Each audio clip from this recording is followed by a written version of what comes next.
믿음으로 순종의 삶을 사는 성도라는 제목으로 우리가 말씀을 생각해 보겠습니다. 우리 김숙장 원사님은 헌금 봉사를 이제 다른 분의 2배를 하신 것 같아요. 12월 달이 5주잖아요. 그러니까 5번 하셨지요. 또 성탄절에 하셨지요. 그죠? 또 송구 영신 예배 하지요. 그래서 남들보다 더 배로 많이 하신 것 같습니다. 하나님께서 그죠? 남들보다 배로 많이 하시면서 그렇게 걸어오신 그 걸음에 다리에 힘 주시기를 원합니다. 그래서 이제 걸어가도 피곤치 않고 지치지 않는 그 은혜 가운데 갈 수 있도록 하나님께서 은혜 주실 것입니다. 자, 2023년이 이제 지나갑니다. 어떻게 잘 보내셨습니까? 잘 보내셨습니까? 아니면 잘 버텼습니까? 잘 버텼겠죠, 그죠? 잘 보내신 분도 계시고 잘 버티신 분도 계실 것이고 참 힘든 시간들입니다. 그래도 우리는 전 세계적으로 보면 굉장히 요동치는 일들이 많았음에도 그래도 우리는 어떻게 보면 분단된 땅에 살면서도 그렇게 요동치 않는 그런 삶을 사는 거 있는 것 같습니다. 외국에서 사람들이 생각할 때 어떻습니까? 대한민국 땅은 굉장히 위험한 땅이라고 생각합니다. 그죠? 전쟁의 불씨가 있고 지금 특히나 우크라이나 러시아 전쟁도 있고 또 어딥니까? 이스라엘 하마스 전쟁도 있고 이러다 보니까 언제든지 저곳은 전쟁이 일어날 곳이다라고 사람들이 여기서 이 땅에 와보기 전에는 굉장히 위험한 땅이다. 갈 곳이 못 된다라고 사람들은 생각합니다. 그런데 의외로 대한민국에 사는 사람들은 세상 사람들이 어떻게 생각하든지 상관없이 그죠? 전혀 개의치 않고 그냥 우리는 편안하게 잘 살고 있습니다. 자, 그런데 우리가 이런 시간들을 보내면서 어떻습니까? 참 힘들고 어렵잖아요. 또 경제적으로도 그렇고 물가도 그렇고 또 이렇게 어떻습니까? 굉장히 오르다 보니까 은행과 관련돼서 이렇게 돈을 쓰시고 있는 분도 있을 테고 그러면 금리가 높아져서 또 그죠? 전에보다 더 힘들게 또 살아가야 되고 여러 가지 정말 겪지 않고 그냥 편하게 쉽게 넘어가면 참 좋을 텐데 그렇지 못한 것 같습니다. 자, 그런 시간들을 보내오면서 우리가 어떻게 보면 잘 버텼다, 이제 잘 참았다, 잘 인내했다라고 하는 게 어떻게 보면 바른 것 같습니다. 어떻게 보면 기쁜 것도 없고 즐거운 것도 없는 늘 힘들고 어렵고 짜증나는 일만 있는 그런 시간들을 보내왔기 때문에 또 나는 그렇지 않아도 주위가 그죠? 사람들이 얘기하면서 그런 얘기를 하기 때문에 내 귀에 들리는 소리가 또 그런 소리가 들리다 보니까 같이 그렇게 참 어떻게 보면 힘든 시간들을 보냈습니다. 그럼에도 우리가 하나님께서 내게 주신 시간들 속에서 잘 견뎌왔기 때문에 또 이 시간들이 잘 지나왔기 때문에 또 새로운 시간을 우리가 맞이할 수 있는 것입니다. 2024년도가 어떻게 보면 내가 살아가지 못할 시간일 수도 있는데 그런데 하나님께서 나에게 이 시간을 주신 거잖아요. 그리고 우리는 이 새로운 한 해가 시작할 때에 정말 2023년 아니 이제까지 살았던 삶에 어떻게 보면 시간들을 낭비했을 수도 있고 또는 사명을 잃어버리고 살았을 수도 있고 때로는 원치 않는 그러한 모습 속에 놓여졌을 수도 있지만 그러나 새롭게 시작하는 24년도에는 정말 우리가 하나님께서 내게 주신 그 사명을 위해서 살고 또 하나님 주신 그 은혜 안에서 우리가 소망을 가지고 기대하며 그렇게 살아가는 시간들이 되면 좋겠습니다. 그래서 올해 24년도죠. 이때 우리가 어떻게 하면 우리가 살아가는 신앙생활에 조금 더 유익할까? 조금 더 하나님 주신 은혜에 가까이 갈 수 있을까라고 이렇게 말씀 묵상하다가 아브라함 같이 우리가 이렇게 살면 좋겠다. 그래서 하나님께서 우리를 아브라함 같이 그렇게 사용하시는 그 은혜의 삶이 되면 좋겠다라고 여기서 히브리서에 있는 이 말씀을 우리가 그렇게 생각했습니다. 그리고 믿음으로 순종의 삶을 살자. 그죠? 내게 주신 이 믿음 안에서 순종의 삶을 살면 좋겠다라는 것입니다. 창세기에 있는 말씀이 다 어떻게 보면 요약되어 있는 것이 히브리서 11장의 말씀입니다. 그래서 우리가 창세기에 있는 이 아브라함의 얘기를 읽어보면 알지만 어떻습니까? 뭐 굉장히 풍파를 많이 겪잖아요. 상상할 수 없는 일들이 많이 일어납니다. 자, 그것을 하나하나 다 말하진 않지만 이렇게 세 구절에 그 모든 것이 다 축약되어져 있습니다. 그리고 우리가 아브라함 같이 우리가 이런 믿음 안에 순종하며 사는 삶이 되면 좋겠습니다. 그래서 오늘 성경이 말씀합니다. 믿음으로 아브라함은 순종함으로 나아갔다라고 말씀합니다.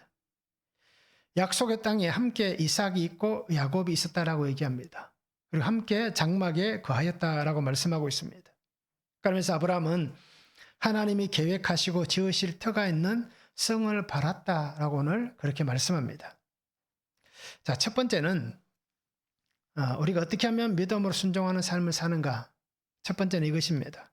알지 못하여도 순종하는 믿음의 성도가 되어야 한다라는 것입니다. 8절입니다. 믿음으로 아브라함은 부르심을 받았을 때에 순종하여 장래 유업으로 받을 땅에 나아갈새 갈 바를 알지 못하고 나아갔으며 라고 말씀합니다. 한 해를 마무리하고 한 해를 시작합니다. 지금 사람들은 그저 해넘이를 보았습니다. 그리고 해돋이를 보기 위해서 굉장히 많이들 나가 있습니다. 오늘 뉴스에 보니까 양산에는 천성산입니까? 네, 거기에서 해돋이를 한다라고 뉴스에 나오더라고요. 자, 그런데 보면 어떻습니까? 해돋이 그 보기 위해서 사람들은 힘들게 어렵게 찾아갑니다. 몇 시간을 운전하고 그 밤에 아니면 일찍 가서 그렇게 그 추위에 떨면서 해돋이를 봅니다. 그런데 우리는 어떻습니까? 해돋이를 보기 위해서 그것을 보면서 소원을 빌어야 한 해가 시작됩니까? 어떻습니까? 한 해를 시작하면서 나도 떠오르는 태양을 향해서 머리를 조아리고 그래서 손을 모으고 태양님 오늘 이 한 해 동안 내가 건강하고 우리 자녀들이 잘 되고 그죠? 내가 아는 직장이 잘 되고 또 사업장이 잘 되는 그러한 복을 달라라고 비는 그것이 우리가 해야 될 일일까요? 그렇지 않겠죠. 그죠? 우리는 정말 한 해를 보내고 또 한 해를 시작하면서 어떻게 보면 이 송구 영신 예배란 것 자체도 따지고 보면 좀 어떻습니까? 우리 한국인의 정서로 인해서 생겨난 예배인 겁니다. 한 해를 보내고 한 해를 시작하는 한국인의 정서 속에 있는 그 기복적이고 또 어떤 샤머니즘적인 그런 영향도 분명히 이 송구 영신 예배 속에 있을 거예요. 그것이 없다라고 말하지는 않을 거예요. 그런데 그렇게 생겨났다 하더라도 어떻습니까? 이 예배가 온전히 하나님 앞에 드려지는 예배라면 우리가 어떤 마음에서 시작했던 그것은 분명히 지금은 중요하지 않다는 겁니다.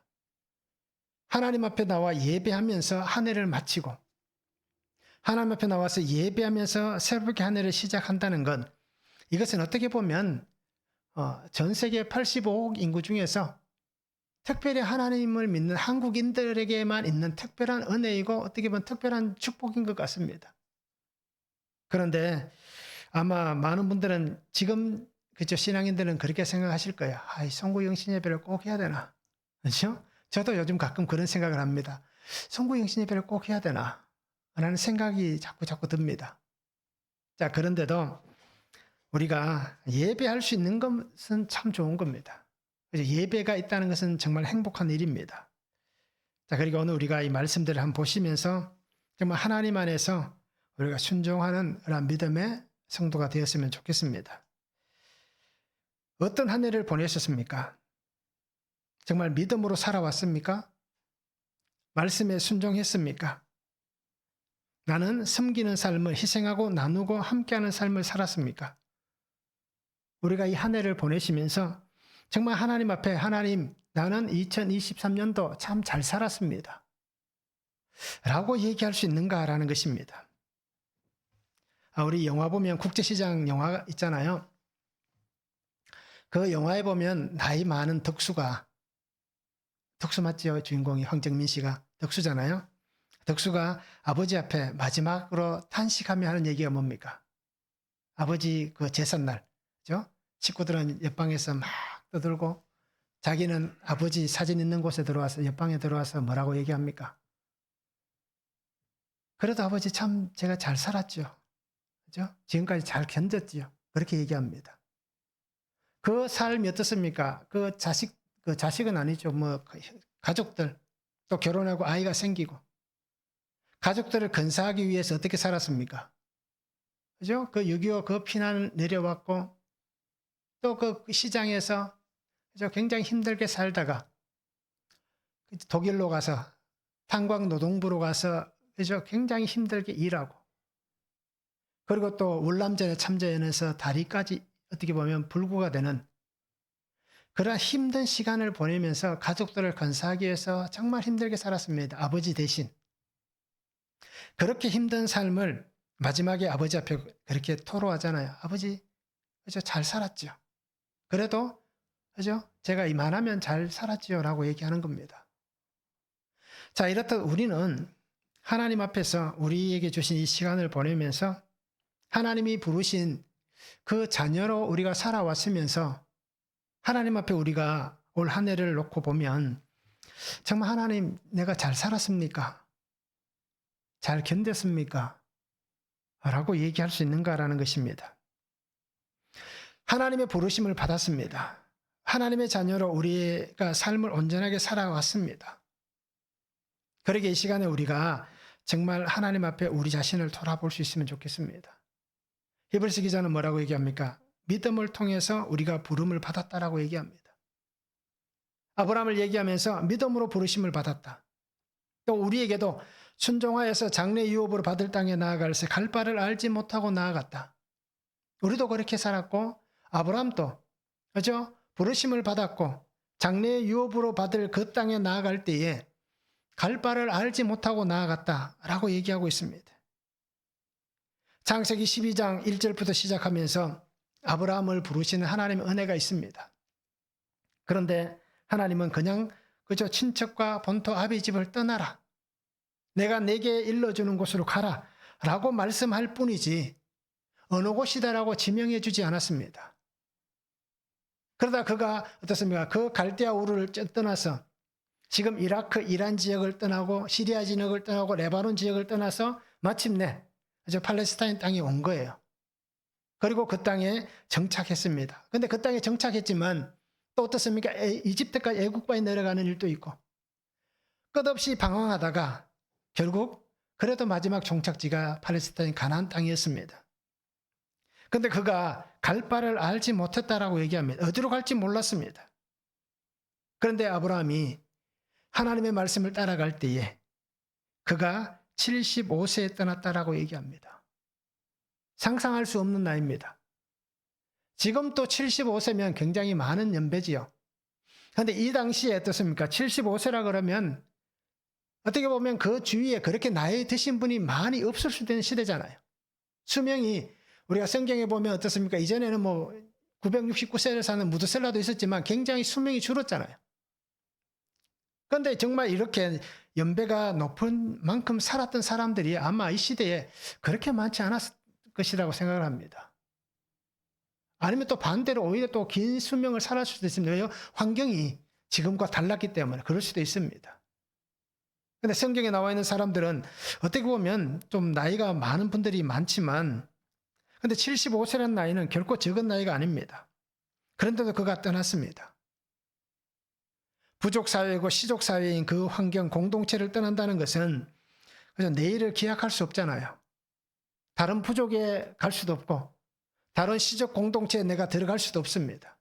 위협이 되기 때문에 그렇죠? 전쟁이 일어날 수 있는 상황인데 그런 상황에서 내가 갈 바를 알지 못하고 길을 떠난다는 것, 가야 할 곳이 어딘지도 모르고 그렇게 정처 없이 떠난다는 것 결코 쉽지 않은 일이고 결정이었는데도 이 아브라함은 오늘 히브리서가 말하는 같이 갈 바를 알지 못하였지만 그가 믿음으로 순종하여 떠났다라고 얘기를 하고 있습니다.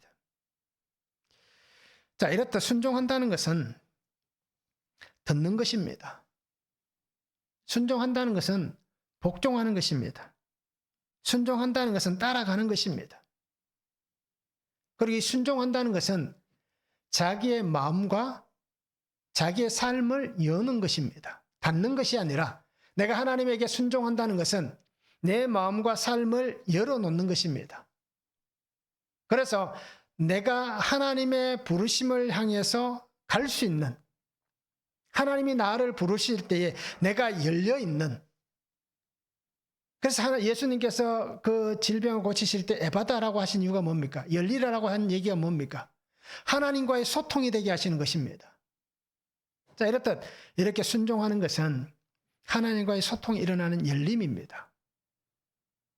그러기에 아브라함은 하나님이 부르실 때에 그 삶을 열고 하나님이 부르시는 곳으로 나아간 것입니다. 이것은 하나님을 신뢰하는 것입니다. 그러기에 내가 알지 못해도 하나님께서 내게 말씀하신다면 우리는 그 말씀에 순종하는 것이, 그렇죠? 하나님의 말씀을 듣는 것이고 그 들은 대로 실천하는 삶이 되는 것입니다. 그리고 오늘 성도님들이 눈에 보이는 것만 바라보지 말고 의지하지 말고, 그렇죠? 보이지 않는 하나님의 말씀이라 할지라도, 보이지 않는 하나님이라 할지라도 하나님이 내게 성경을 통하여서 날마다 내가 말씀을 묵상할 때 내게 하시는 말씀이 들려진다면 이 말씀을 붙잡고 우리가 의지하며 살아가는 그러한 새로운 한 해가 되었으면 좋겠습니다. 그래서 우리가 정말 믿음으로 순종하며 나아갈 때에 나는 도저히 알지 못하겠습니다. 그러나 하나님께서 말씀하시기에 내가 따르겠습니다. 라고 우리가 고백하며 갈 수 있는 그러한 시간들이 되면 좋겠습니다. 한번 적용해 보시기 바랍니다. 나의 믿음은 순종하는 믿음입니까? 나의 믿음은 말씀대로 믿고 살아가는 믿음입니까? 어떻습니까? 한번 적용해 보시기 바랍니다. 나는 하나님을 신뢰합니까? 전적 신뢰의 삶을 살아왔습니까? 하나님을 신뢰하면서 나는 전적으로 하나님을 신뢰하며 살아왔습니까? 아니면 하나님과 상관없이 살아왔습니까? 우리가 이 한 해를 보시면서 한번 적용해 보시기 바랍니다. 내가 23년 이 한 해 살아올 때에 정말 하나님을 신뢰하면서 전적으로 신뢰하며 살았는가? 아니면 하나님과 상관없이 내가 원하는 대로 내 마음 가는 대로 그렇게 살았는가? 한번 적용해 보시면 좋겠습니다. 자, 믿음으로 순종의 삶을 사는 성도는 두 번째, 동일한 약속으로 사는 성도가 되는 것입니다. 9절입니다. 믿음으로 그가 이방의 땅에 있는 그같이 약속의 땅에 거류하여 동일한 약속을 유업으로 함께 받은 이삭 및 야곱과 더불어 장막에 거하였으니 라고 말씀합니다. 표준 세번역에 보면 이렇게 말씀합니다. 믿음으로 그는 약속하신 땅에서 타국에 몸붙여 사는 나그네처럼 거류하였으며 같은 약속을 함께 물려받을 이삭과 야곱과 함께 장막에서 살았습니다. 라고 얘기합니다.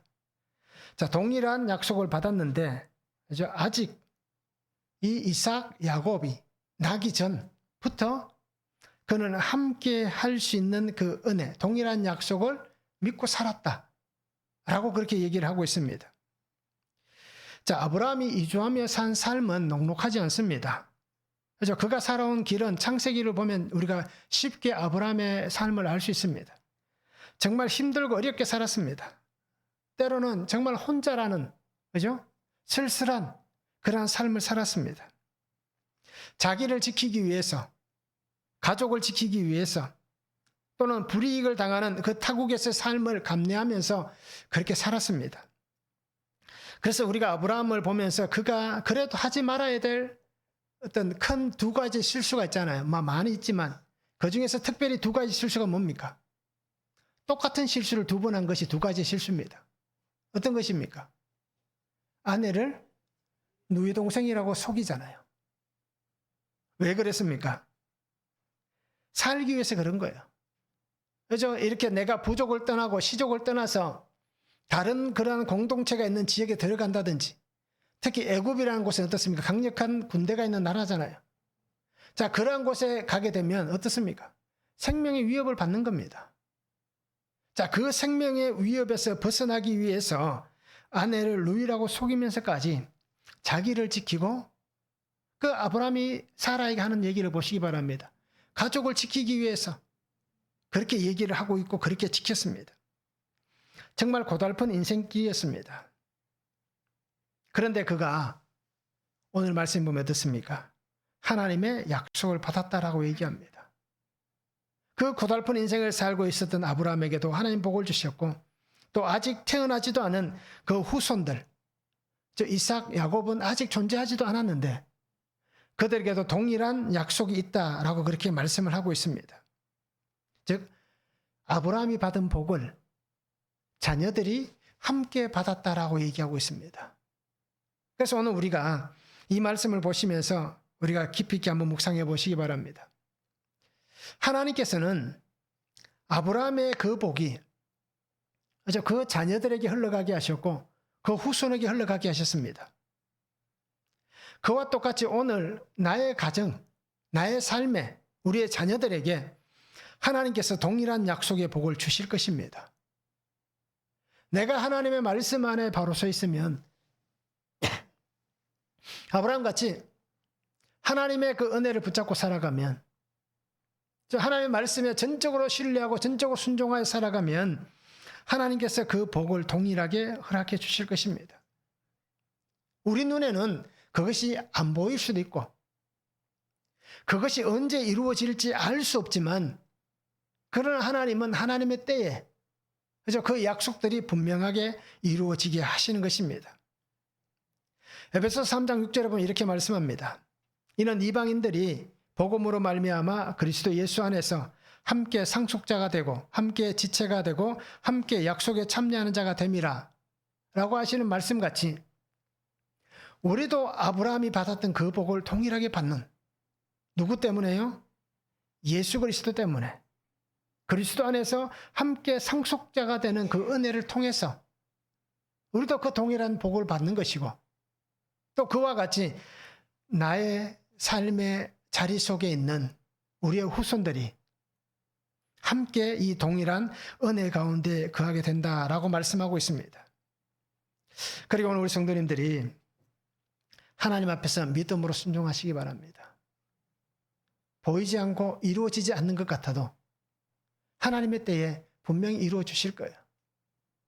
아브라함에게 하나님이 주셨던 그 복들을 우리가 생각해 보면 잘 알 수 있습니다. 때로는 빨리 응답이 일어났을 수도 있었고 아들의 복을 하나님 주셨지만 이삭의 그 출생까지 몇 년이 걸립니까?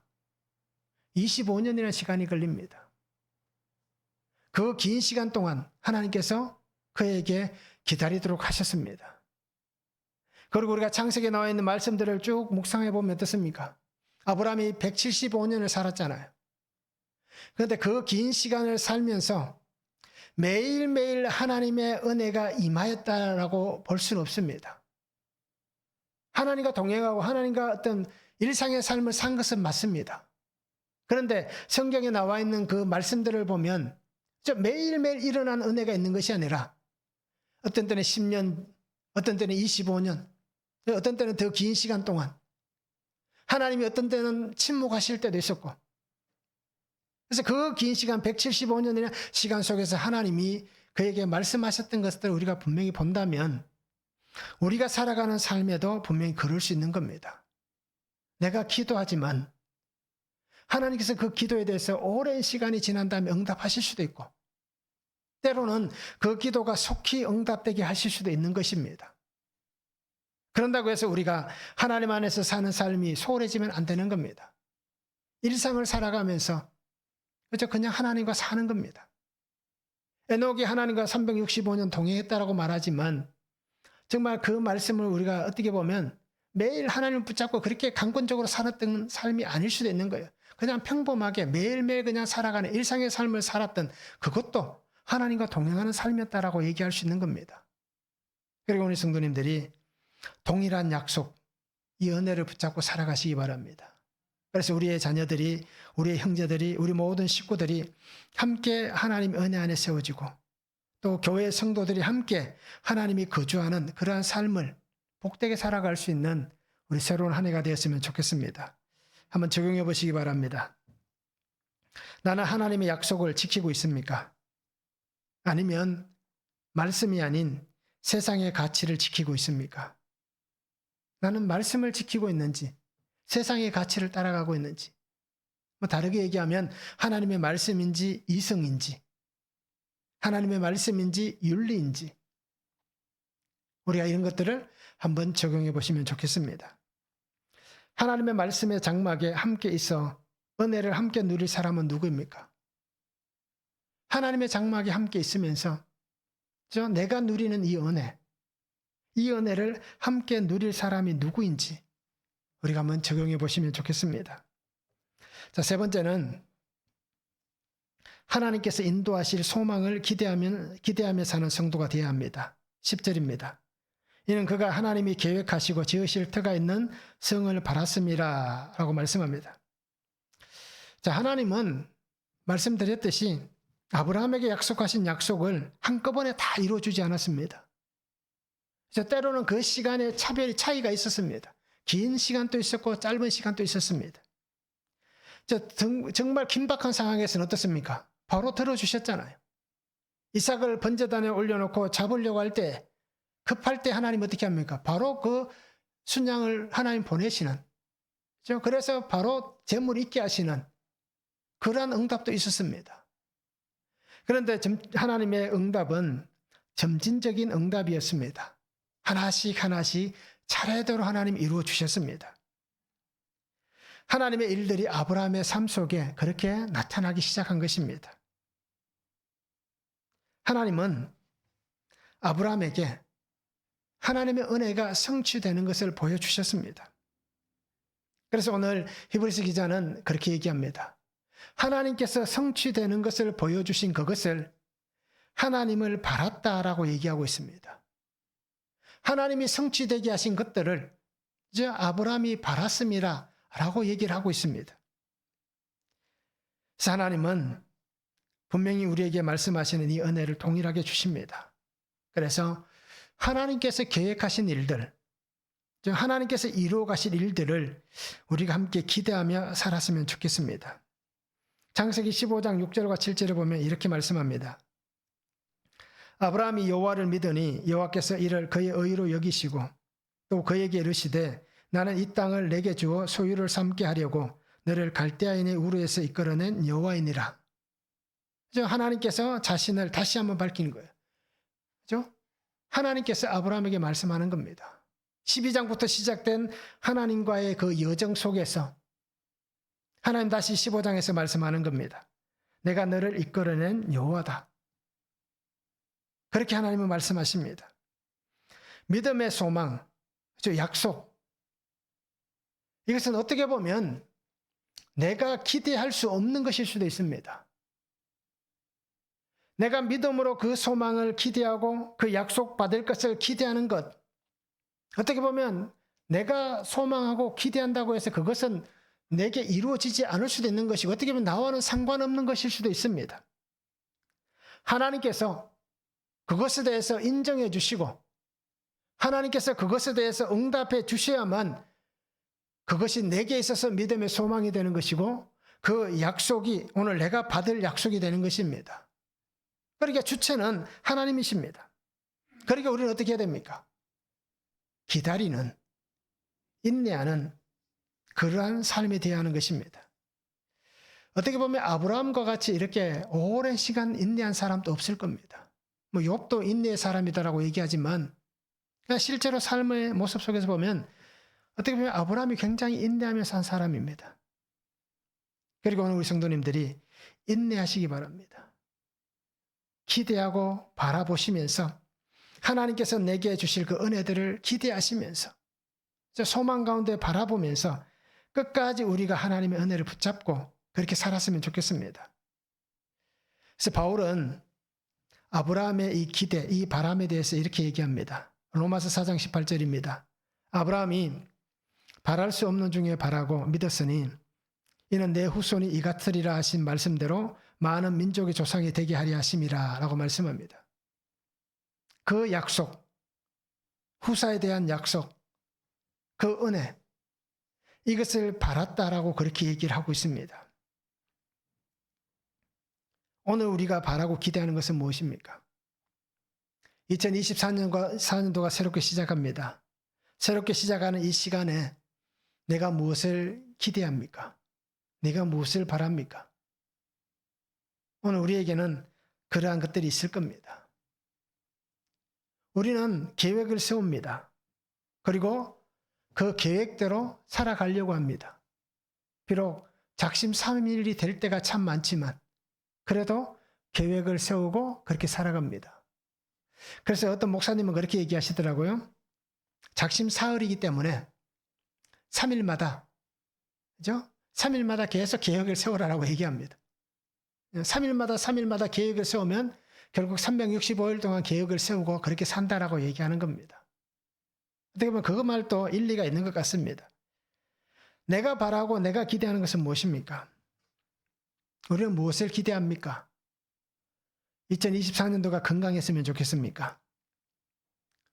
24년도에 그죠? 모든 식구가 다 믿음의 은혜 안에 거했으면 좋겠습니까? 24년도가 나를 괴롭히는 사람 없이 그죠? 늘 형통하고 나를 도와주고 나와 함께하는 사람들만 있는 그런 시간이 되면 좋겠습니까? 어떻습니까? 때로는 어떤 욕심 같을 수도 있지만 그죠? 그래도 2024년도는 그래도 내가 해결해야 될 문제들이 해결되고 그죠? 또 물질도 넉넉하고 시간도 여유롭고 얼굴 피부도 더 좋아지고 그죠? 그랬으면 좋겠다라고 생각하십니까? 시편은 이렇게 얘기합니다. 107편 30절에 보면 그들이 평온함으로 말미암아 기뻐하는 중에 여호와께서 그들이 바라는 항구로 인도하시는도다. 저 시인은 그렇게 얘기하는 겁니다. 하나님께서 인도하시는 그 은혜를 바라야 된다라고 얘기합니다.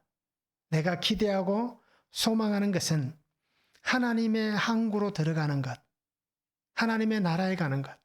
이 얘기는 죽으란 얘기가 아니라 그죠? 하나님의 은혜 안에 들어가는 것을 얘기합니다.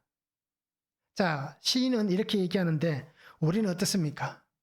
내가 바라고 기대하는 것은 없던 금덩어리가 하나. 그저께인가 그 TV를 보다가 보니까요. 요즘 홈쇼핑이 굉장히 많잖아요. 그런데 요즘 그저께 보니까 나오더라고요. 삼성 금거래소에서 판매하는 금이 나오더라고요. 뭐 10g짜리, 50g짜리, 100g짜리 이렇게 해서 판매를 하더라고요. 판매를 하면서 이런 것 하나는 장만을 하시는 게 좋을 것 하면서 그죠? 이렇게 조금 저렴하게 판매할 때에 여기서 구입해서 재테크하듯이 금을 준비하면 변하지 않는 자산이기 때문에 좋다라고 이렇게 막 광고를 하더라고요. 자, 이렇듯 생각지도 않았던 금덩어리가 생기는 것을 기대합니까? 내가 바라고 기대하는 것은 무엇입니까? 시인과 같이 정말 하나님의 은혜로 들어가는 하나님의 말씀 안으로 들어가서 그 은혜 안에 살아가는 그런 삶을 바라고 기대하는지 우리 모든 식구들이 그죠? 무탈하게 사는 것이 아니라 우리 모든 식구들이 때로는 힘들고 어렵더라도 모든 식구가 다 하나님의 말씀 안에서 구원의 자녀로서 함께 하나님의 나라를 소망하면서 그렇게 사는 삶을 기대하십니까? 내가 바라고 기대하는 것을 주님 앞에 우리가 알 수 있기를 원합니다. 그래서 오늘 우리가 믿음으로 사는 믿음의 순종으로 사는 성도는 하나님이 인도하실 소망을 기대하시며 그렇게 살아가시기 바랍니다. 믿음 없는 나에게 하나님 믿음 주시기를 기대하시고요. 믿음 없는 자녀들이 믿음 있는 자녀들이 될 수 있도록 기대하시고 또 그 은혜 안에서 우리가 살아갔으면 좋겠습니다. 그래서 우리가 올 한 해를 마무리하면서 아쉬운 게 참 많을 거예요. 나는 뭐 한 해 아쉬울 게 아무것도 없다 라고 말씀하실 분은 없을 거예요. 그럼 또 내년 이맘때가 되면 어떨까요? 또 아쉬워하고 또 그 다음에 이맘때가 되면 또 아쉬워하고 그렇게 늘 아쉬워하는 삶을 반복하는 그런 우리가 아니라 한 해를 마무리할 때 아쉬워하고 후회하는 것이 없는 그런 은혜의 삶이 되면 좋겠습니다. 그런 하나님의 은혜 안에 들어갈 수 있는 그런 하나님의 기쁨 가운데 살아갈 수 있는 그러한 하나님의 소망 안에 살아서 정말 하나님 앞에 감사만 있고 영광만 올려드릴 수 있는 그러한 소중한 삶을 살아가는 우리 모든 성도가 되면 참 좋겠습니다. 로마서 12장 12절에 이렇게 말씀합니다. 소망 중에 즐거워하며 혼란 중에 참으며 기도에 항상 힘쓰며 라고 말씀합니다. 내가 소망이 있다는 것은 즐거운 것입니다. 기대한다는 것은 즐거운 것입니다. 그러기에 우리가 이 한 해를 새롭게 시작하면서 하나님께서 인도하실 이 소망, 나를 어떻게 사용하실지 그 소망 가운데 기대하시면서 즐거워하시기 바랍니다. 그 기쁨이 있으면 힘든 일도 참을 수 있고, 그죠? 어려운 일도 견뎌낼 수 있고, 정말 도저히 극복이 안 되는 일도 극복해낼 수 있습니다. 그리고 우리가 그 은혜 안에서 한 해를 새롭게 하나님과 함께 살아가는 성도들이 되면 참 좋겠습니다. 한번 적용해 보시기 바랍니다. 하나님의 인도하실 은혜를 기대하십니까? 소망 중에 바라봐야 될 것은 무엇입니까? 하나님의 그 은혜를 기대하면서, 그렇죠? 인도하실 은혜를 기대하면서 내가 소망 중에 무엇을 바라봐야 되는가? 우리가 이것을 한번 적용해 보시기 바랍니다. 하나님의 말씀을 붙잡고 살기 위해서 내가 적용해야 될 것은 무엇입니까? 2024년도가 시작됩니다. 오늘 우리 교회 카톡방에 요한복음 그 1장에서 9장까지 1월달 큐티 설명이 나왔잖아요. 자, 이렇듯 내가 2024년도에는 어떻게든 매일 말씀을 묵상하겠다. 그죠? 이런 어떤 적용을 해보시기 바랍니다. 어떻게든 내가 말씀을 묵상하겠다. 큐티하겠다. 적용해 보시기 바랍니다. 아침에 못하면 낮에 하고, 낮에 못하면 저녁에 하고. 그죠? 하루에 내가 꼭 하나님의 말씀을 적용해야겠다. 읽고 묵상해야겠다. 또 듣고 적용해야겠다. 라고 우리가 한번 해봤으면 좋겠습니다. 이것이 어떻게 보면 적용일 수 있습니다. 내가 어떻게 주의 말씀을 붙잡고 살겠는가. 믿음으로 사는 새로운 한 해가 됐으면 좋겠습니다. 그래서 믿음으로 순종할 수 있기를 원합니다. 하나님의 소망을 붙잡고 인내하면서 지금까지 그렇게 살아왔듯이 내년에도 견딜 수 있기를 원합니다. 그러면 그 견딤 속에 기쁨의 은혜를 하나님께서 우리에게 주실 것입니다. 그래서 나를 구원하신 주님께서 내가 기도하는 그 기도 안에서 우리의 가족들을 또는 우리 교회 공동체를 한 사람 한 사람을 세워가실 것입니다. 그래서 그 은혜 안에서 우리 모든 성도들이 정말 하나님께서 나를 사용하시는 귀한 구원의 통로, 축복의 통로, 그런 은혜의 통로의 삶을 저도 살고 우리 모든 성도님들이 함께 살았으면 참 좋겠습니다. 기도하겠습니다. 사랑의 아버지 하나님, 오늘도 우리에게 주신 말씀을 바라봅니다. 믿음으로 순종의 삶을 사는 성도가 되기를 원합니다. 새로운 한 해 하나님께서 우리에게 주신 이 시간들을 통해서 아버지 앞에 정말 믿음으로 순종의 삶을 사는 성도가 되게 하여 주시옵소서. 우리의 삶의 길이 어떠하든지 아버지 하나님 그 길 속에서 주님이 나와 함께 하시면 어떤 길을 만나든지 우리가 감사할 수 있고 기뻐할 수 있고 찬양할 수가 있습니다. 그런데 하나님이 안 계시면 아무리 좋은 곳이라도 늘 그 속에는 불평이 있고 원망이 있고 또 그 욕심과 탐욕으로 인해서 저주가 생기는 그러한 인생이 될 수밖에 없습니다.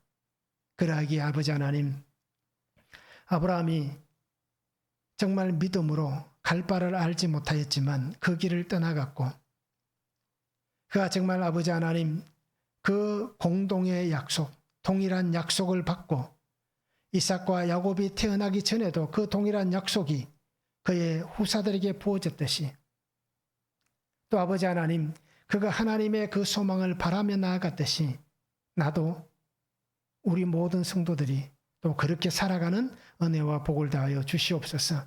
그래서 날마다 주의 말씀 안에 일어나게 하시고 주의 말씀을 통하여서 승리하게 하시고 주의 말씀 안에서 하나님과 함께 동행하는 365일의 시간이 되어지도록 아버지 하나님 축복하여 주시옵소서. 감사를 드리며 예수 그리스도 이름으로 기도하옵나이다. 아멘.